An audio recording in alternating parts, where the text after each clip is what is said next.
Olá pessoal, Tony Rodrigues, Além da Notícia. Hoje eu quero falar sobre os anos 70, hoje eu quero falar sobre os meus tempos de menino e o que mudou de lá para cá, né? O que é que nós tínhamos naquele tempo em relação ao que nós temos agora. Essa primeira parte quem faz sou eu, a segunda parte vai ficar por conta da sua imaginação, tá bom?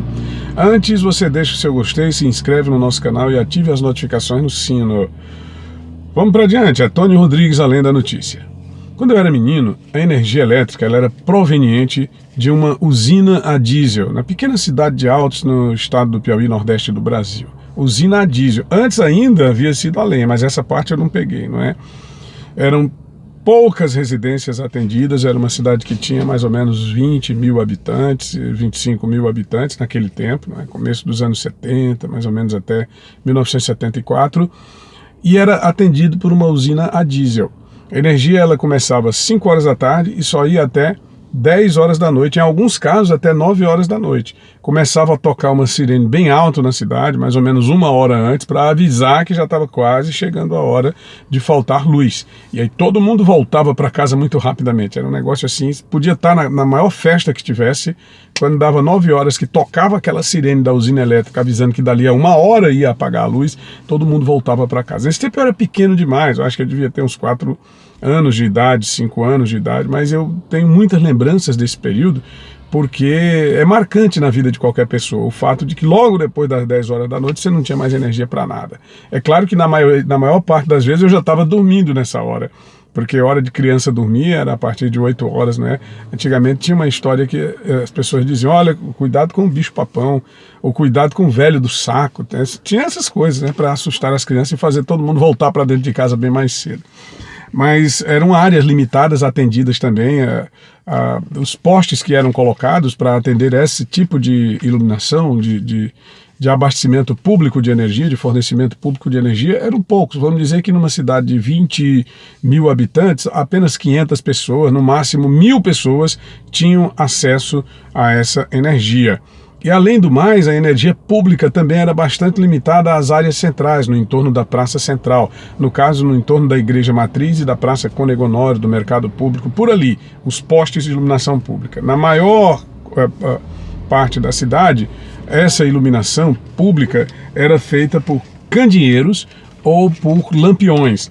Um dos mais comuns na época era o Petromax, era um tipo de candeeiro que ele era como se fosse um botijão de gás, ficava embaixo, né? Aí você tinha uma lâmpada e dentro dessa lâmpada tinha, que era removível, você tinha uma estopa que você acendia com fósforo, isqueiro e tal, e que era alimentada pelo querosene que ficava nesse recipiente, nesse pequeno botijão. Inclusive, você tinha que dar uma bombeada para que o querosene ensopasse a estopa e assim você pudesse acendê-la, aí fechava com a lâmpada e pendurava na porta de casa. E assim você tinha a iluminação pública, e às vezes também até dentro de casa, porque tinha gente que não tinha a energia elétrica em casa, usava o Petromax. E o Petromax, o interessante de tudo isso, é que ele era caro, não era todo mundo que podia ter um Petromax. Mas naquele tempo lá, dos anos 70, né, naqueles tempos áureos dos anos 70, ocorreu o milagre brasileiro. E eu lembro que o primeiro sinal de que as coisas estavam melhorando bastante no país foi que minha mãe, dona Anaíde, comprou uma televisão Colorado RQ. Ela tinha 4 pernas, né, chamada perna de palito. A Colorado RQ era preto e branco.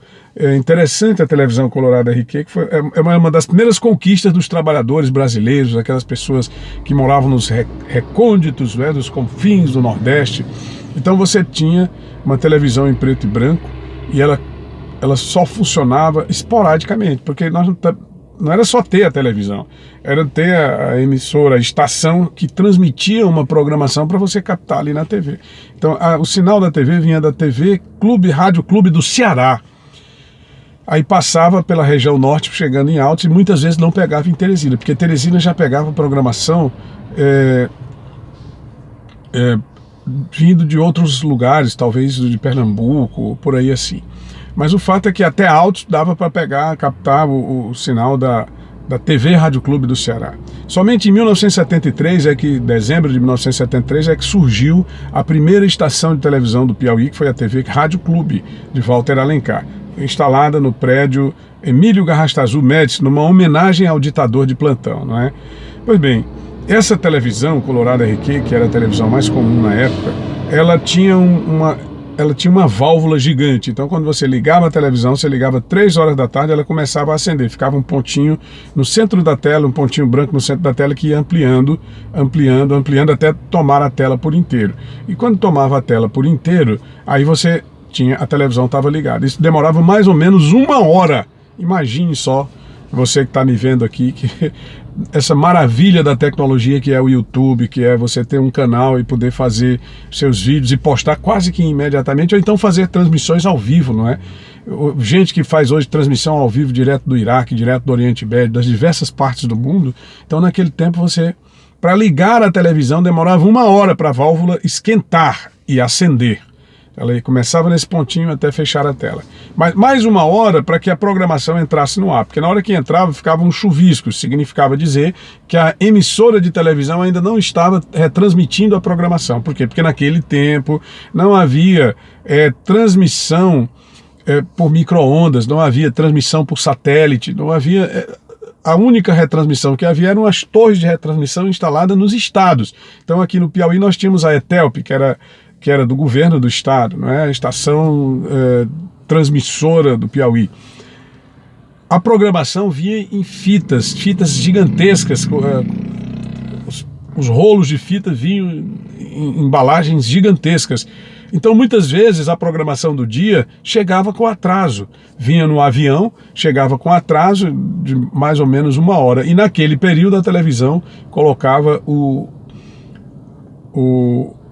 slogan, não é? A logomarca, ficava repetindo aquele negócio, músicas. Uma música que me lembra muito daquele tempo era a música da Roberta Kelly, Zodíaco. A Roberta Kelly passava 1 hora, às vezes 2 horas, e a gente ali na frente da televisão esperando a programação começar. Ora, a fita estava vindo de São Paulo, do Rio de Janeiro, né? Porque São Paulo só foi bem depois. Mas o outro sinal foi a geladeira, porque antes era no pote o abastecimento de água, a gente pegava água no pote. Tem um tio meu, o tio Gonzaga, que ele é que abastecia os potes lá de casa. Então ele só podia brincar até mais ou menos às 4, 5 horas da tarde, porque nessa hora ele tinha que voltar para casa, puxar a água do poço para abastecer os potes. Imagine a qualidade dessa água, não é? Pois bem, com a geladeira você passou também a ter a água filtrada e uma certa preocupação por parte do Ministério da Saúde em orientar as pessoas. A televisão, né, orientando através da propaganda do Ministério da Saúde, a água tem que ser fervida, tem que ser filtrada, é isso por aí. Mas antes era o pote. E rapaz, a água do pote ela ficava geladinha, porque eram potes de barro, você tinha uma cumbuca, não é? Que você metia lá no pote e tal, e trazia aquela água colocada em copos de alumínio também. Quer dizer, era uma água gostosa, embora talvez não fosse muito saudável. Mas bem, a geladeira eu não me lembro a marca da geladeira, eu sei que era um negócio pesado, foram 4 homens para tirar a geladeira da minha casa de cima do caminhão, quando minha mãe foi a Teresina comprar, e para botar no lugar onde ela ficou, que foi bem no fundo do salão principal do hotel Nossa Senhora de Fátima. Essa geladeira, assim como o Petromax, ela era abastecida a querosene, não era ligada na tomada, não era ligada na rede elétrica. Você tinha um recipiente embaixo onde se colocava o querosene e aí ela gelava a partir dos componentes ali, dos equipamentos não é? Era o querosene que fazia a geladeira produzir a água gelada, o gelo e tal. Era um gelo bem mais firme, tá? Depois que botaram a rede elétrica, muita gente ainda permaneceu com suas geladeiras a querosene por muito tempo, porque o gelo da geladeira a querosene, segundo essas pessoas, era muito melhor, era muito mais rígido. E em cima da geladeira tinha uma figura lá, uma figura enigmática, né? Muitos anos depois foi que eu soube para que servia aquele pinguim que ficava em cima da geladeira. Quando você comprava a geladeira, praticamente tinha que comprar junto uma imagenzinha do pinguim, uma estatuazinha do pinguim. Por quê? Porque o pinguim, ele simboliza as regiões geladas, né, do Ártico, da Antártica, as regiões nórdicas do mundo, do globo. Então a geladeira, gelar a água, produzir gelo, e o pinguim, o símbolo desse fato, né? O símbolo dessa simbiose, dessa transformação. Então tava lá o pinguim em cima da geladeira, todo mundo tinha uma geladeira e tinha um pinguim em cima. Era o símbolo de algo gelado. É impressionante como as coisas mudaram, né? Coisas populares dos anos 70. É realmente interessante como as coisas mudaram. Na televisão, me esqueci de falar, mas eu falo agora, na televisão tinha um chuvisco na imagem, porque você pegava na antena, a antena ficava em cima de casa, às vezes tinha que botar bem alto numa vara de ferro bem comprida, essa para poder captar melhor o sinal, quanto mais alto, melhor o sinal. E a pessoa botava um bombril na ponta da antena, porque segundo a tradição, não sei se era lenda, se era tradição, mas o pessoal que instalava, né, dizia, olha, tem que botar um bombril na ponta que é para pegar a imagem melhor, diminuir o chuvisco, e de fato, realmente diminuiu o chuvisco. Não sei se foi também porque foi melhorando, né, progressivamente a qualidade da imagem. Mas tem também um outro episódio desse tempo, que é a imagem do índiozinho da TV Tupi. E antes da Clube, era a TV Tupi, que a gente pegava o sinal do Ceará e vinha da TV Tupi. Então tava lá um índiozinho, ele ficava, ao invés da música da Roberta Kelly, ou ao invés do chuvisco, antes de entrar a programação da TV Tupi, entrava o índiozinho. Era um negócio sério, tá? E aí a televisão, você ligava 3 horas, ela acendia 4 horas, passava 1 hora rodando aquela música, ou então com aquela imagem. Somente 5 horas da tarde começava a programação Vila Sésamo, Garibaldi e sua turma, as aventuras de Garibaldi e sua turma. Era uma ave gigante, o Garibaldi, falante, e em preto e branco, né? Era 1 hora de programa, muito agradável a Vila Sésamo. Depois, em seguida, nós tínhamos o Shazam e Xerife. Era também uma programação que marcava bastante as crianças daquele tempo. Tinha a camicleta, né? A camicleta era o transporte deles, era uma mistura de caminhão com bicicleta, porque quando o motor falhava, eles iam para o pedal. Quem personificava esses personagens era o Paulo José e o Flávio Migletti. Eu tive a oportunidade de conhecer o Flávio Migletti e pedir a ele um autógrafo pela sua brilhante atuação na televisão brasileira, um dos atores mais importantes, acredito que até hoje, né? Porque está aí, continua com toda a humildade, com toda a tranquilidade, produzindo a alegria das pessoas e de fato um cara engraçado, sem apelar para nenhum tipo de exagero, tá? Então, pessoal, marcavam as novelas que foram marcantes para nós, daquele tempo, foi a novela da TV Tupi, Mulheres de Areia e O Direito de Nascer. Todo mundo ficava na frente da televisão para assistir Mulheres de Areia e para assistir O Direito de Nascer. E na TV Globo, 2 novelas, eu estou destacando 2. A novela O Semideus, com Tarcísio Meira e Glória Menezes, e O Carinhoso, com Paulo Marcos, tá? Então é isso aí, recordar é bom.